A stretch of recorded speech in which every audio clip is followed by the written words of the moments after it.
Hey everyone, Haltox here.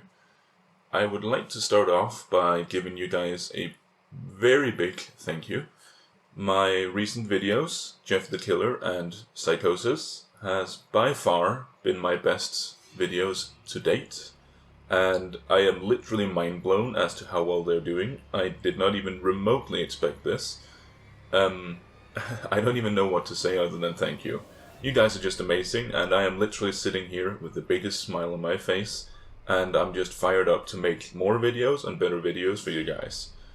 So without further ado, I want to get into today's story, which is I found a letter from my stalker, written by Minister of Owls. As per usual, you will find a link to the original story in the description below, so that you can read it for yourself.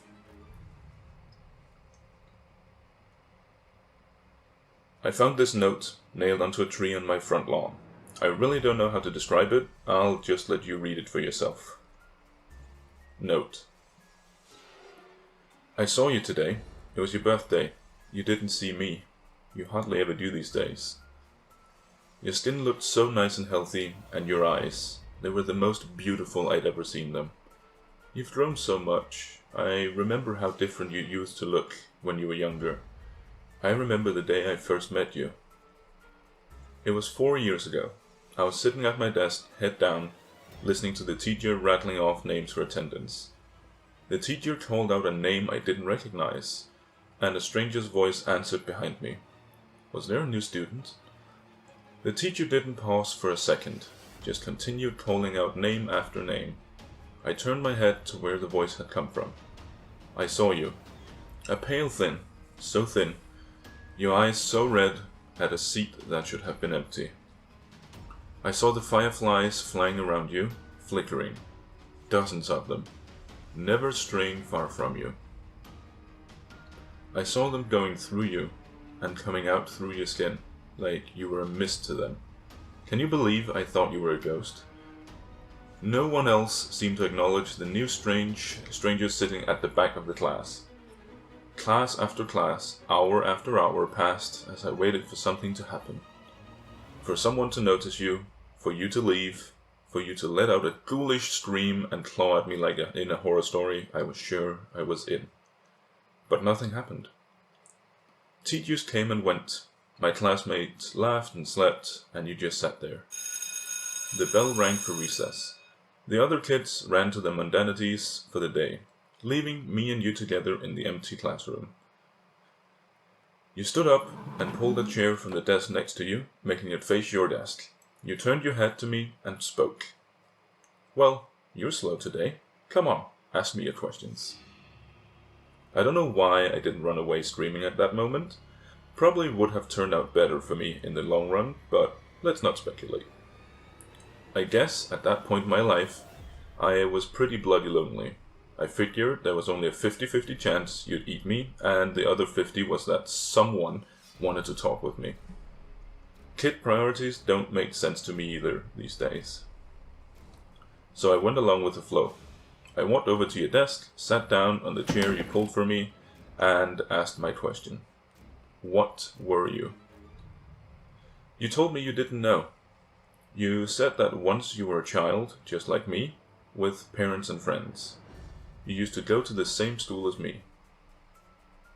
Then, one day, one ordinary day, when you were 10, you just woke up and you were like this, covered in fireflies, and no one could remember you the moment they concentrated on anything else. No one, not even your parents.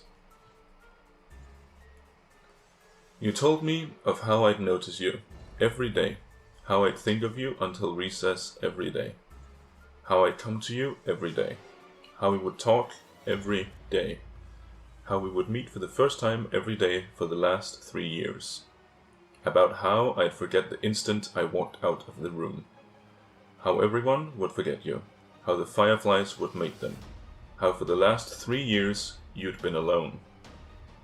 Your story was very hard to believe, so I didn't. I asked what reality prank show I was on. You looked, well, unimpressed, and asked me to continue telling my story. I was caught off guard by the non sequitur. You said last time I was here, I was telling you a story, a horror story about a haunted house. As you detailed the story, goosebump prickled my skin. It was a story I'd been making up in my head. A story I hadn't told anyone yet. At that moment, a million reactions were open to me, all simultaneously adequate and inadequate. But the only thing that seemed proper was to finish the story for you. So I did. Halfway through, you interrupted me to ask if my mother had recovered from her sickness yet. I had to shake my head a bit, ashamed at the fact that I shared this private matter to a stranger. The story ended a few minutes before recess. My next class was in another room. You told me to go. Your steadiness took me back. You seemed so accepting of your fate. Like you'd already gotten used to the idea of being forgotten forever. I was a kid back then. I wasn't a particularly smart kid, and I was probably on the onset of a crush. So you can excuse what I did next as an example of my childhood stupidity. I grabbed my scissors, pressed it against my arm skin, and dug in. As it drew blood, I pushed it forward till the cut formed the shape I wanted. Letter by letter, I carved your name onto my arm. Just so you know, I don't regret that. Don't get me wrong, kid power might have made me do it, but it sure as hell didn't make the pain go away. It was one of the most painful experiences of my life.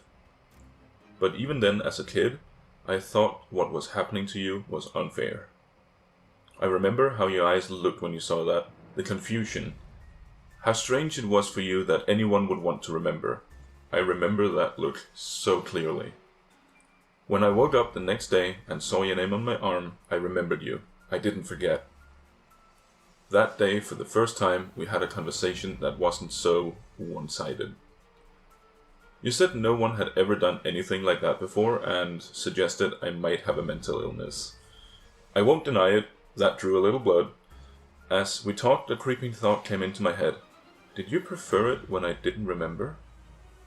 That night, I was sitting up on my bed, staring at your name on my arm, wondering if I should cover it up so I couldn't see it and give you back your privacy, when I heard a crash. I looked up to see my bedroom window shattered and a dirty rug on my floor.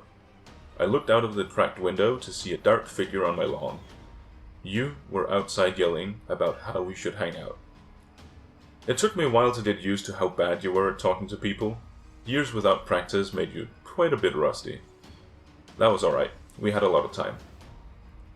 For the next 2 years, we spent most of our free time together. Most of the time, we talked. You tell me an aspect of your life and how you lived. You still stayed in your old house, your parents never noticed the food that had gone missing, never noticed the extra room, or that you'd stolen the extra keys. One night, I confided in you that I was beginning to think you were a part of my imagination, Fight Club style. After all, what could you do to me that I couldn't do to myself? You spent the next month or so trying to leave bite marks on my ear or neck to prove a point. I still have a few scars on my ear, so I guess you did. Looking back, I could see the warning signs even then. Your skin seemed to get worse and worse, paler and paler, and you rubbed your eyes raw. It was in winter we had our wake-up call. The morning began like any other. I woke up, brushed my teeth, and started searching for clothes to wear. It was a winter morning, and my room was dark, so I didn't see your name on my arm. The cold sent shivers through my body, and pulled out a long-sleeve jacket. A small bell rang in my head. Don't you usually roll your sleeves up? Yeah, and why did I? That was annoying. I finished tidying up and headed to school. On the school bus, I felt oddly content, like something I'd been worrying about had just disappeared. I walked up the school stairs, down the hall, through my classroom door, and sat down at my desk. The same feeling of a burden forgotten hounded my mind. What was I forgetting? When recess came, I just sat at my desk while my classmates ran out. It felt like a ritual, but I didn't know what for. I was contemplating just walking out to join them when I heard it. It was something small in the wind, like a whisper, but it came over and over, incessant. It sounded like my name. I knew that this was strange, that this was worth my attention, but I felt oddly calm. Everything would be alright, everything would be fine, just ignore it. I sat there at my desk, my mind a war zone between two conflicting, contradictory voices, when I felt a force tugging on my sleeve. The moment I noticed this, my jacket sleeve tore open. I saw your name on my arm, and then your hand that had ripped my jacket open. You'd been yelling at me for over 20 minutes. I think that was the moment we realized how on edge our friendship really was. One accident away from complete erasure. We spent most of the next year in the town library together, trying to find out what the fireflies were. It wasn't really a problem for me, because my mother's treatment, my family couldn't afford to go on any trips, and our house didn't have any heating anymore. So I was happy to spend my time with you. Trying to find information was a puzzle in and of itself. After all, how would I read about people I couldn't remember, and how would you find out who was special when no one could even remember enough about them to record them? We found our old family trees and records. Individually, we'd write down the name of everyone in the book on 2 lists, and then we would compare. The names I hadn't remembered to write down, but you had, would become the focus. They were the names who were under the curse of the fireflies. We compiled a list of suspicious books we thought could help us because they were written by or were about the people we were searching for. I read the books with the list of names side by side, reading it again for every page of the book. You scoured the internet on the library computers on the lookout for articles about the people. Our research would lead us to the first glimpse we got of what was really happening to you. It was late at night when you found the picture. I was a bit drowsy at that time and almost about to nod off, when I heard a sharp intake of breath. I turned to see you standing up, pointing at the screen. I didn't see anything. Well, anything noteworthy. On the screen was a picture of a clearing somewhere in the woods. You held up your piece of paper where you had marked out 2 names. Susie Appleby Reagan, 13. Terry Appleby Reagan, 12. Siblings. For a moment I saw the paper and the screen side by side, and then I saw them. 2 figures emerging from the woods towards the camera. They were almost humanoid, with the exception of their limbs, which stretched to nightmarish proportions. Their blank, white skin was that of pure albino, and looked more like tree bark than anything you'd expect to find on a mammal. A cloud of fireflies surrounded the duo. The shorter one looked emaciated. I could see their rib cages around which their eyes. God, their eyes. So small, so red. The taller one, with its white hair, didn't look alive anymore. They were little more than skin wrapped around a skeleton. Fireflies swarmed out of the pair's empty eye sockets. Both reached for the cameraman. I looked at the article surrounding the picture. It was a blog posted by a hiker 20 years after the mention of the 2 kids. The picture was a mystery to the cameraman as well. He had been wanting to go to the woods pictured for a while now, but he never actually remembered going there. The picture had just appeared on his camera one day out of the blue. For a moment I looked at your face, your thin, pale face with those red-veined eyes. Would that be you when my scar faded? Just a walking horror I'd glimpse, then forget. We worked through our reading list at a much faster pace starting from that moment. Maybe we should have gone slower. At least every book, every website we'd left untouched promised hope. The books that we finished and tossed aside promised nothing but the clearing in the woods as one's future. And we tossed a lot of books aside. I believe I tore through 3/4 of my reading list before I stumbled across the journal. Oh God, that horrible, horrible journal.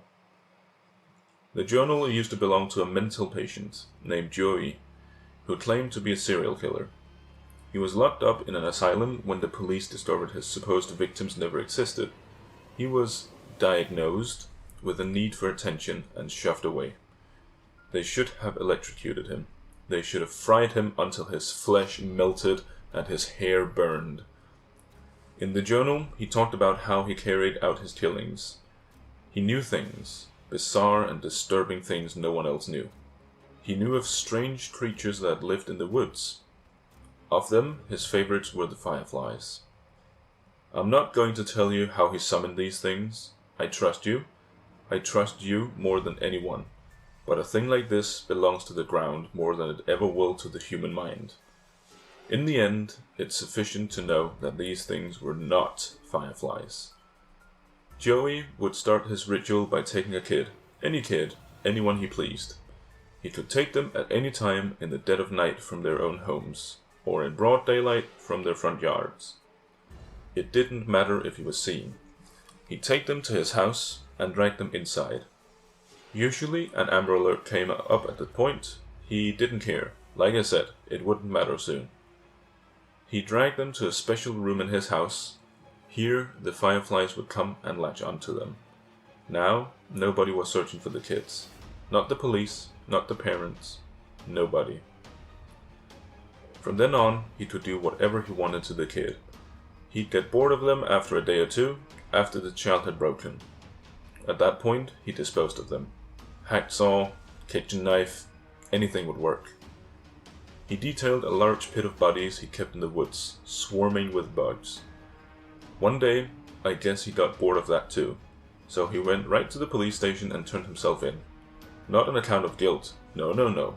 He just wanted someone to know about the stuff he was doing. Fucking sick bastard. Oh, don't get the wrong idea. He never stopped killing kids. The asylum doors didn't stop him from doing what he liked. It just made him improvise. He made a new way. He modified the flies so they could survive without a host, just in a dormant state. When a child, he specified the age, would approach the swarm, it would latch on and begin its effect. Over the years, the child would warp horribly into the things we saw in the woods. I wish I could hate him in peace. I wish I could say the world owed him nothing, but that wouldn't be true. He detailed a way out. On the final page, there was an exact explanation on how to get rid of the fireflies. You must have seen something in my face, because at that moment, you asked if I had found something. I said no, and closed the book. A few minutes later, you shut down the computer. You picked up the last book and went through it yourself. When you reached the end of the cover, you tossed it aside. I asked what we should do now. You said it was alright, I could go home. We talked about it in the morning. I stood up and walked past the shelves of books. I headed for the library entrance, but stopped right outside the door and waited. I waited until I heard the sniffling sounds. I sneaked back to our table, where you were quietly sobbing. You had your head in your hands. I sat back down as you raised your eyes to me. You said you wished you'd never met me, how happy you were when you had nothing to lose, how I ruined your life. You'd never really gotten better at talking to people. That was the worst love confession I had ever heard. I remember how we kissed that night. I remember your hands gripping my hair. I remember that kiss. I wish it could have been just a kiss. I'm sorry I ruined that moment. When my arms were around you, I was close enough to steal a firefly without you noticing. I remember holding the firefly in my hand. I remember how it struggled, until it didn't. Until it was a part of me. The fireflies shifted, they came over to me and left you. I remember the familiar look in your eyes, the confusion. I never wanted to see that confusion in your eyes again. You deserved to be loved, and you deserved to know that. I wasn't really living anyway. You reached for me, I pulled away as the last lights of recognition faded from your eyes.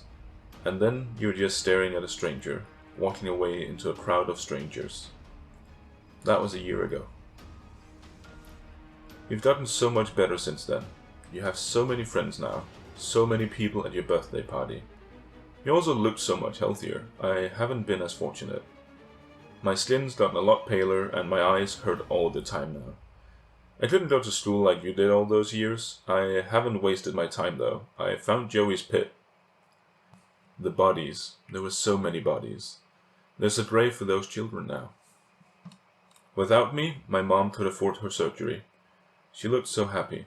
Just yesterday, I saw her playing with my baby brother. I saw you crying yesterday. You were with your friends, laughing. For a brief moment, your eyes met mine, and then they were so wet. I think I'm going away. For good, I think. You're not going to be happy if I stick around. I'm so happy I met you, even if you don't remember me. Note end. Sometimes I go through depressive episodes. I feel so lonely, even with my friends. I don't know what's going through my head during these times, and sometimes I'd end up in the bathtub, a knife in my hands, and my wrists bleeding. Until now, I thought I was cutting my wrists. I wasn't. The cuts, they're letters. I've been carving a name onto my arm.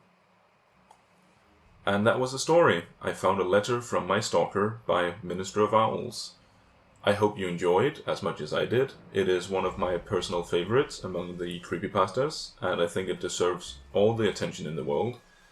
I hope I did well, and if you do have any sort of recommendation as to how I can do better, please let me know down below. And if you have any stories that you would like me to cover, please let me know as well. Other than that, I hope you have a fantastic day. Bye!